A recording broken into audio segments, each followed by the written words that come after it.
Hello friends, सबसे पहले आप वीडियो देख लीजिए। दोस्तों, दिन भर की सारी बड़ी खबरों को इस एक वीडियो में आपके सामने लेकर हाजिर हूं। कल ही आपको मैंने हिजबुल्लाह के बारे में बताया था कि हिजबुल्लाह ने लेबनान के बॉर्डर पर अपना रुख अब बदल लिया है।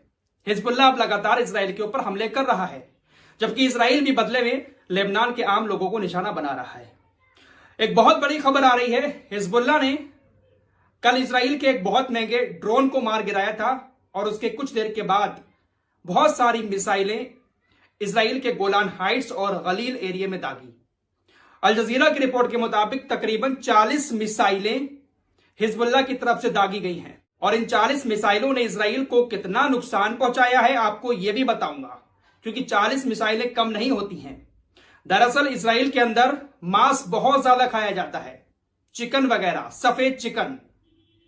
एक बहुत बड़ा पोल्ट्री फार्म है शटोला एरिया में। हिजबुल्लाह ने अपनी बुरकन मिसाइल के द्वारा इस पूरे एरिया के एक एक पोल्ट्री फार्म को नष्ट कर दिया।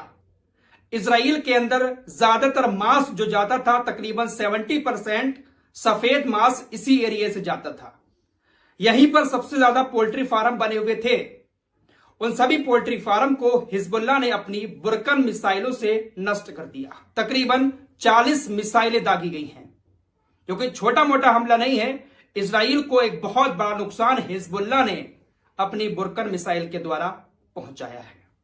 हिजबुल्लाह अब लगातार इजराइल के ऊपर हमले किए जा रहा है, जिसकी वजह से अब इजराइल सीज फायर के लिए राजी हो रहा है। लगातार आपको बता रहा हूं, कतर के अंदर इजराइल का डेलीगेशन पहुंच चुका है। सीज फायर को लेकर बातचीत चल रही है। जो बाइडेन ने आज बयान दिया है कि हो सकता है कि आने वाले संडे को सीज फायर हो जाए। संडे को सीज फायर की डील होने की पूरी संभावना है और मंडे से गाजा के अंदर सीज फायर लागू हो सकता है।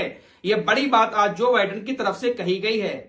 साथ ही साथ एक और बड़ी खबर यह है कि हमास के सामने जो प्रस्ताव रखा गया है, उसमें यह बताया गया है कि 40 दिन का कंप्लीट सीज फायर होगा, जिसमें इजराइल अपने सारे हमलों को बंद कर लेगा, अपनी सेना को भी वापस ले लेगा। सिर्फ 40 दिन का प्रस्ताव रखा है, जिसके बदले में सारे बंधकों को छोड़ना पड़ेगा। यह प्रस्ताव हमास के सामने रखा गया, लेकिन अभी तक हमास ने इस प्रस्ताव पर अपनी रजामंदी नहीं दी है, क्योंकि हमास यह चाहता है कि हमेशा के लिए गाजा के अंदर सीज फायर हो जाए, हमेशा के लिए इजराइल अपनी सेना को गाजा से वापस ले ले, लेकिन इजराइल इस पर राजी नहीं हो रहा है। हमास के एक बड़े नेता ने कहा है कि हमारे सामने यही डीलें रखी जा रही हैं कि आप बंदूकों को छोड़ दो, हम इतने दिन का सीज फायर कर लेंगे, इतने दिन का सीज फायर कर लेंगे। परमानेंट वाले सीज फायर की बात कोई भी नहीं कर रहा है। साथ ही साथ हमास के नेता ने कहा कि इजराइल की तरफ से ये जो अफवाह उड़ाई जा रही है कि रफा जो है वो हमास का आखिरी गढ़ है, ये बिल्कुल गलत है। हमास पूरे गाजा में है, सिर्फ रफा में नहीं है। सिर्फ हमारा नाम लेकर इजराइल रफा को बर्बाद करना चाहता है, इसलिए प्रोपेगेंडा चला रहा है कि रफा में हमास का आखिरी गढ़ है। फिलहाल लेबनान के बॉर्डर पर हिजबुल्लाह ने लड़ाई तेज कर दी है, जिसके बदले में इजराइल लेबनान के सिर्फ आम लोगों के घरों को ही हवाई हमले करके तबाह कर रहा है। बड़ी खबर हूतीस को लेकर आ रही है, एक और नया प्रोपेगेंडा। इसको प्रोपेगेंडा ही कहूंगा, क्योंकि हूतीस तो इस बात से साफ इनकार कर चुके हैं। स्काई न्यूज ने एक बड़ी खबर दी है कि लाल सागर के अंदर हूतीस ने इंटरनेट की 4 केबलों को तहस नहस कर दिया है, तबाह कर दिया है। सबसे पहले यह जानकारी स्काई न्यूज की तरफ से दी गई। उसके बाद अमेरिकी सैंडकॉम भी यह दावा कर रहा है कि हूतीस ने 4 लाइनों को तबाह कर दिया है, लेकिन सैंडकॉम के पास किसी तरह का कोई सबूत नहीं है। सबूत के तौर पर सैंडकॉम सिर्फ जेरूशलम पोस्ट का यह आर्टिकल दिखा रहा है कि देखिए, इस आर्टिकल में यह बात लिखी हुई है कि हूतीस ने समुद्र में 4 इंटरनेट लाइनों को तबाह कर दिया है। लेकिन शायद यह एक बहुत बड़ा प्रोपेगेंडा भी हो सकता है। हूतीस तो साफ इनकार कर चुके हैं कि हमारा इरादा इंटरनेट केबल को काटने का नहीं है, उसको तबाह करने का नहीं है। हमारा सिर्फ और सिर्फ इरादा यही है कि जो भी इजराइल की मदद करेगा, जो भी जहाज इजराइल की तरफ जाएगा, हम उसको टारगेट करेंगे। फिलहाल इस पर अभी हूतीस की तरफ से कोई जवाब नहीं दिया गया है। दोस्तों, आपको बता चुका हूं कि इंटरनेशनल कोर्ट ऑफ जस्टिस ने 26 जनवरी को जो फैसला सुनाया था, उसके बाद कहा था कि इजराइल आपको 1 महीने के बाद हमें रिपोर्ट देनी होगी। खबरें ऐसी आ रही हैं, साउथ अफ्रीका की तरफ से बताया गया है कि इजराइल ने इंटरनेशनल कोर्ट ऑफ जस्टिस को रिपोर्ट सौंप दी है और इजराइल की उस रिपोर्ट को इंटरनेशनल कोर्ट ऑफ जस्टिस ने साउथ अफ्रीका को भी दे दिया है और साउथ अफ्रीका को 2 हफ्ते का समय दिया है इजराइल की उस रिपोर्ट पर अपना जवाब देने के लिए।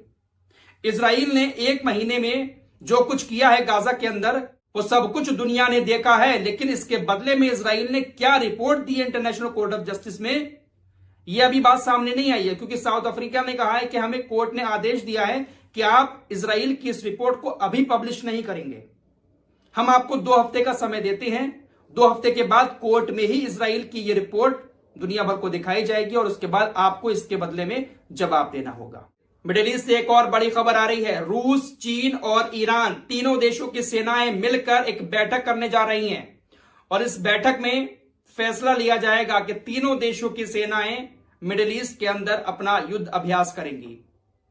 चीन, रूस और ईरान की सेनाएं मिलकर आपस में युद्ध अभ्यास करेंगी, रिहर्सल करेंगी। यह बहुत बड़ी बात है।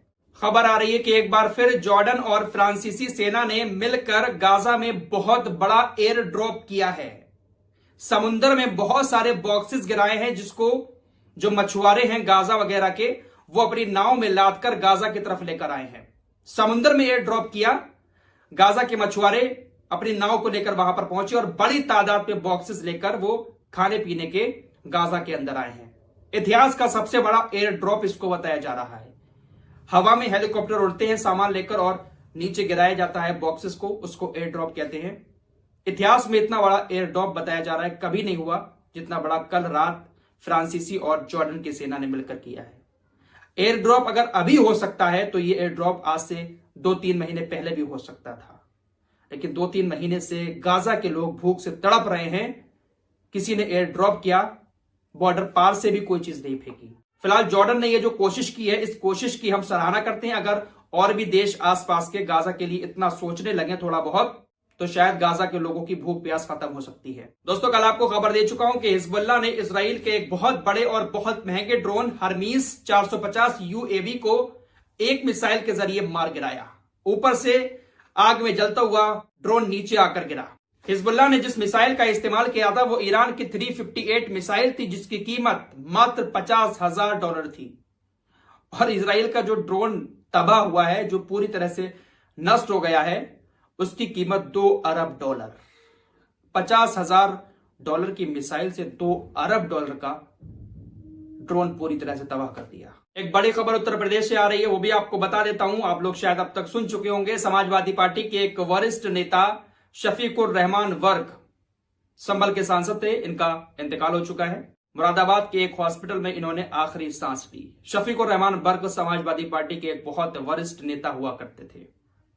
शफीकुर रहमान वर्क को लेकर गोदी मीडिया ने बहुत अजीब और गरीब प्रोपेगेंडा फैलाया है। इनकी थोड़ी सी एज हो चुकी थी, पुरानी राजनीति इन्होंने की थी। आजकल की राजनीति ये ज्यादा समझ नहीं पाते थे, तो किसी भी मामले पर कोई बयान लेना होता था मीडिया को तो इनके पास पहुंच जाता था। मीडिया इनके सामने माइक करके इनको अपने सवालों में उलझा देता था।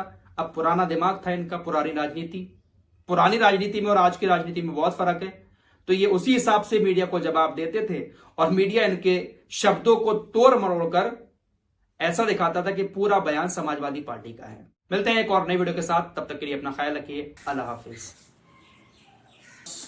दोस्तों, सबसे पहले तो यही कहूंगा कि शफीकुर रहमान साहब को अल्लाह आपको जन्नत नसीब फरमाए।